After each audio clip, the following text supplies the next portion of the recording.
कि वह धनुष ही क्या जिसमें ठनकार न हो, वह घुंघरू ही क्या जिसमें झनकार न हो, वो कर्जा ही क्या जिसे चुकाने में आभार न हो, और वो चुनौती ही क्या जो 2024 में स्वीकार न हो। झारखंड भूख में है, झारखंड लाचारी में, झारखंड बेरोजगारी में है। तो मुझे लगता है झारखंड को एक बेहतर लीडर की आवश्यकता है जो हमारे लिए लड़ सके, चाहे उसकी प्राणों की आहुति क्यों ना देना पड़े। इसलिए आज हम लोग आए एक माहौल बनाने। जो गवर्नमेंट में बैठे लोग हैं उनका विजन होना चाहिए, विजन होगा तो अच्छा से राज्य चलेगा। लेकिन डुमरी से हम लोग इसलिए बैक लिए हैं क्योंकि हम लोग का मानना है कि हम लोग यूथ हैं। यूथ यानी एग्रेशन, यूथ यानी समर्पण, यूथ यानी जिद, यूथ यानी जुनून।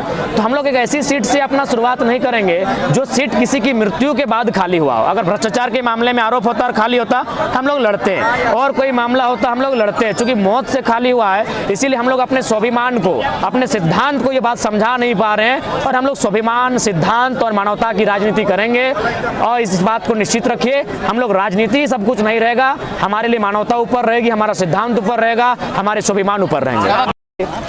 जब भारत देश में एक प्रकार का कानून है, पूरे भारत देश के साथ नाइंसाफी नहीं होती है, ताकि झारखंड के साथ नाइंसाफी क्यों होती है? अभी यहाँ 8 लेन सड़क का निर्माण किया जा रहा है। कई क्षेत्रों में सुनने में आया है कि 3000 प्रति डिसमिल जमीन एक्वायर किया जा रहा है, यानी एकड़, अगर 1 एकड़ की बात करें तो 3 लाख। वही आदमी अपनी 1 एकड़ जमीन खोने के बाद वापस यदि मार्केट में जमीन खरीदने जाएगा 3 लाख लेके, तो बड़ी मुश्किल से 1 डिसमिल जमीन खरीद पाएगा, यानी 99 डिसमिल जमीन का नुकसान उसको हो रहा है। तो भाई इन चीज़ों को कोई ध्यान में रखता क्यों नहीं है? इतनी अमानवीय व्यवस्थाएं, क्रूरताएं झारखंड के साथ क्यों? और जहां तक हमें समझ में आता है, जो भी आज सड़कों का जाल बिछ रहा है वो किसान कामगारों के लिए नहीं, कॉर्पोरेट उद्योगपति अरबपतियों के लिए। क्योंकि बनारस से कलकत्ता तक ऑलरेडी हमारी सड़क है जो बरही चौपारण को छूती है, बगोदर, डुमरी, तोपचांची, बरवड्डा को छूती है, निरसा को छूती है। ऑलरेडी हमारे पास सड़क है। तो ये सोचने का विषय है कि सड़कों का जाल क्यों, किसके लिए? ये सारा जाल केवल और केवल यहाँ की खनिज संपदा को जितना जल्दी हो सके बाहर करके ट्रांसपोर्ट के माध्यम से देश के कोने कोने तक पहुंचाने के लिए। झारखंड भूख में है, झारखंड लाचारी में, झारखंड बेरोजगारी में है। तो मुझे लगता है झारखंड को एक बेहतर लीडर की आवश्यकता है जो हमारे लिए लड़ सके, चाहे उसकी प्राणों की आहुति क्यों ना देना पड़े। इसलिए आज हम लोग आए एक माहौल बनाने। लेकिन जैसा कि ये मुद्दा आधारित आपका 1925 आंदोलन रहा था, इसके बाद जो है आपका क्या आगे नीति रहेगा झारखंड राज्य के विकास के लिए? देखिए, हम लोग तो स्पष्ट बता दिए कि ज़्यादा कुछ करना नहीं होता, बस खाली निष्ठापूर्वक अगर काम करें तो झारखंड में बहुत पैसा है। यहाँ इतना मिनरल्स है, यहाँ इतना प्रकार से सरकार का रेवेन्यू है जो बताने की आवश्यकता नहीं है। बाकायदा हम बार बार बोलते हैं कि झारखंड में कृषि क्षेत्र है, यहाँ हमारे पास इतने डैम है, Chandil dam, Tenughat dam, Maithon dam, Panchet dam, नदियों का पानी खेतों में ले जाइए, दूसरी फसल को आमंत्रित दीजिए। इतना सड़क का माया जाल बिछा हुआ है, आप वहाँ ट्रांसपोर्टिंग का माध्यम ले लीजिए, पहाड़, नदी नाला है, पर्यटन को माध्यम लीजिए, बहुत सारा स्कोप है। हम लोग तो शुरू से बोले हैं, बशर्ते विजन होना चाहिए। जो गवर्नमेंट में बैठे लोग हैं उनका विजन होना चाहिए, विजन होगा तो अच्छा से राज्य चलेगा। लेकिन डुमरी में 5 तारीख को चुनाव होने वाला है, ऐसे में जेबी के लोगों से आपकी क्या? देखिए, चूंकि मुझे लगता है राजनीति में हालांकि इमोशन का जगह नहीं होता है, और मेरा भी मानना है राजनीति में इमोशन होना भी नहीं चाहिए। 2 साल से लगातार आप मुद्दों को उठा रहे हैं, पर डुमरी मुद्दा विहीन हो गया है। अब 2 साल लगातार नहीं, मुझे लगता है डुमरी चुनाव से पहले हम जो वहाँ के जो जनता है उनको संदेश देंगे कि भले दोनों लड़ रही, हम लोग नहीं लड़ रहे हैं, 4-5 लोग लड़ रहे हैं, लेकिन उनको बोलिए मुद्दों पर बात करें, अपने घर की पीड़ा, अपनी समस्याओं पर बात नहीं करें, वो मुद्दों पर बात करें, वो विकास के लिए क्या कार्य करेंगी, क्या कार्य करेंगे, उन पर बात करें। ये हम जनता से आह्वान करेंगे। अलग अलग जिलों में कर रहे हैं, लेकिन रजिस्ट्रेशन का क्या प्रक्रिया कुछ? देखिए, पहला बात है कि हम लोग अभी नौसिखिए हैं, हमारे पास बड़े चेहरे नहीं हैं, हमारे पास बड़े लोग नहीं हैं। तो मुझे सूचना मिली है कि रजिस्ट्रेशन में बहुत सारी अड़चनें आएंगी जो पॉलिटिकल पार्टियां, इसलिए हम लोग अंदर खाने से और वकीलों की निगरानी में, उनकी गाइडलाइन में रजिस्ट्रेशन की प्रक्रिया को बहुत दूर तक लेके जा चुके हैं। बहुत जल्द वो संपादित होगी और सबके सामने होगी। एक पर्सनल सवाल, आप तेलंगाना भी गए थे, हाँ, क्या कुछ प्रॉब्लम हुआ है टाइगर जयराम महतो को? प्रॉब्लम है, बहुत सारी समस्याएं हैं,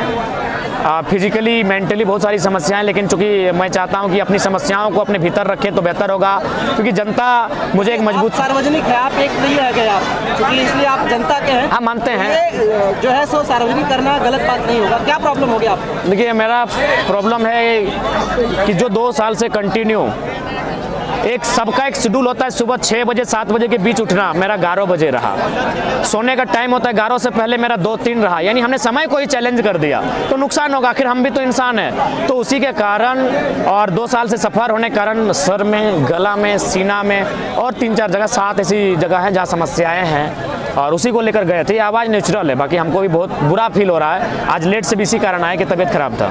जयराम, आप रोड बनने के खिलाफ में हैं, खदानें खोलने के खिलाफ में हैं। इस तरह से जब आप विधानसभा में चुनकर आएंगे तो आप केंद्र सरकार से पहले ही लड़ चुके हैं और लड़ते रहेंगे, तो फिर झारखंड का विकास कैसे होगा? नहीं, देखिए, हम खिलाफ नहीं, हमने बार बार कहा विस्थापित कीजिए ना। आप ही बताइए, वो पूरा जीवन 3 लाख में सारा पैसा जब जमीन दे दिया, और आप 3 लाख पॉसिबल है, आप एक बेहतर विस्थापन ना, चलिए हटाइए। हम तो ये बोले, सड़क बनाना है बनाइए, कोयला कोड़ना है कोड़िए, डैम बनाना है डैम बनाइए, उसी अनुपात में उसको जमीन दे दीजिए। उसी अनुपात में जो खाली जगह है आप विस्थापित करके उसको नौकरी चाकरी खुद मत दीजिए, कोई मुआवजा मत दीजिए। आप जितना जमीन लिए जमीन विस्थापित करके दे दीजिए, तो आपको देना होगा।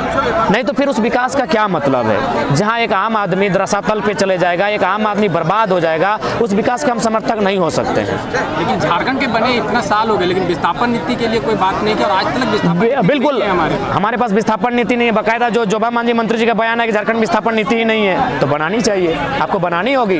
क्योंकि आज आने वाले 10 सालों में मैं बाकायदा लोकतंत्र के चौथे स्तंभ के माध्यम से पूरी झारखंड को संदेश दूंगा, आने वाले 10 सालों में अगर सबसे ज्यादा कोई जिला कोई राज्य विस्थापित होगा तो झारखंड विस्थापित होगा, दामोदर नदी का तलहटी विस्थापित होगा। आने वाले 10 सालों का हम ब्यौरा आपको बता रहे हैं। इसीलिए एक बेहतर विस्थापन नीति होनी चाहिए, जमीन के बदले एक अनुपात में जमीन होना चाहिए, मुआवजा बेहतर दीजिए, जो मार्केट का रेट है, मार्केट की जो जमीन की वैल्यू उसका 4 गुना 2 गुना, और जो नियोजन उसमें अगर सृजन होता है नियोजन कर दीजिए। आप जयराम प्रखंड में हैं और यहाँ के सीओ पे लगातार भ्रष्टाचार के आरोप लगते रहे, आपको भी कंप्लेंट मिला होगा। क्या जयराम की तरफ से उन पे कोई आंदोलन किया जाएगा? हाँ बिल्कुल, बहुत जल्द जब हम लोग का समिति का यहाँ विस्तार होगा, हम लोग सीओ कार्यालय घेराव करने का काम करेंगे। निश्चय ही जनता के साथ हम लोग हैं, और बहुत पीड़ा का विषय है। जिनको संवैधानिक जिम्मेवारी मिली है, जिनको जनता को हक अधिकार को सुरक्षित रखने की जिम्मेवारी मिली है, आज वे लोग कहीं बालू चोरी, गिट्टी चोरी और माने कोयला चोरी में सहयोग कर रहे हैं, लोगों का जमीन मोटेशन के नाम पर पैसा लेने का काम कर रहे हैं। ये राज्य का दुर्भाग्य है। टाइगर जी, आगामी कर्मा पूजा को लेकर के क्या कहिएगा तमाम झारखंड वासियों को? करम पर्व की शुभकामनाएं। करम पर्व का संबंध कर्म से है, और उसमें हमारी बहनों को विशेषकर बताया जाता है कि आपका कर्म क्या होगा। आज जो बहनें जावा की माँ के रूप में चिन्हित किए जाएंगे, वही एक दिन किसी जीव की माँ के रूप में एक जीव को धारण करेंगे। तो कुल मिलाकर जावा से जीव तक की जो प्रक्रिया होगी, उसी पर आधारित ये कर्म पर्व है। फसल पर आधारित ये कर्म पर्व है। अपने कर्म को बताता हो, अपने कर्म को बताता हुआ एक कर्म पर्व है। हमारी ओर से बहुत बहुत शुभकामनाएं। आप लोग बोलते हैं 750 सभाएं की है, क्या लगता है 750 सभा के बावजूद भी 2024 में नतीजा कम से कम 35-40 सीट तक सीमित रहेगा कि उससे भी बढ़ेगा ज़्यादा? देखिए, ये तो हम लोग फेंकने वाले लीडर हैं नहीं। लॉजिकली अगर बात कही जाए तो हम लोग फिलहाल ऐसा लगता है कि 1 दर्जन सीटों पर हम लोग निर्णायक रहेंगे। 40 के लिए थोड़ा संघर्ष करना होगा, और चूंकि 2024 अभी लंबा समय है, यदि जनता का रुझान बदला, जनता का मन बदला और जनता ने भरोसा जताया, तो हमें लगता है 25 से आंकड़ा होता हुआ 30 तक जा सकता है। आगामी शेड्यूल क्या रहेगा? जेपी घटनाएं हो रही राज्य में, इसमें आपकी क्या प्रतिक्रिया नहीं आती है? देखिए, प्रतिक्रिया आती है। जब भी सवाल पूछा गया, हम किसी भी सवाल पर खामोश नहीं रहे हैं। हमारी प्रतिक्रिया यही है कि आज झारखंड सरकार को तमाम ये जो अपराध हो रहे हैं उन पर संज्ञान लेते हुए अपराध के मामलों में विशेष अपराधों के लिए कानून बनाएं और त्वरित सजा का प्रावधान हो, ताकि अपराधी डर भय के साथ अपराध करने से संकोच करें। सभी पार्टियों में जिस तरह से गुटबाजी होती है, उसी तरह से आपकी पार्टी में भी पार्टी बनी नहीं है, लेकिन उस तरह से गुटबाजी की खबरें आ रही है, तो उसको आप कैसे निपटेंगे? देखिए, स्वाभाविक है, मानव में दोष होता है। अगर मानवीय दोष नहीं होती तो भारत गुलाम नहीं होता, झारखंड को 88 साल नहीं लगता। स्वाभाविक है, इस चीज़ से कोई अस्वीकार भी नहीं करेगा। लेकिन हम लोग प्रयास करेंगे कि हमें जनता ने एक उम्मीद के साथ हम लोग की ओर देख रहे हैं, और तो अपने जितने जो भी हमारे साथी हैं उनसे निवेदन करेंगे कि जनता के भरोसे पर उतरने का काम करें। अंतिम में एक प्यारा संदेश यहाँ से, बिरसा मैदान से। एक संदेश यही होगा कि वह धनुष ही क्या जिसमें ठनकार न हो, वह घुंघरू ही क्या जिसमें झनकार न हो, वो कर्जा ही क्या जिसे चुकाने में आभार न हो, और वो चुनौती ही क्या जो 2024 में स्वीकार न हो। Subscribe now and press the bell icon. Never miss an update.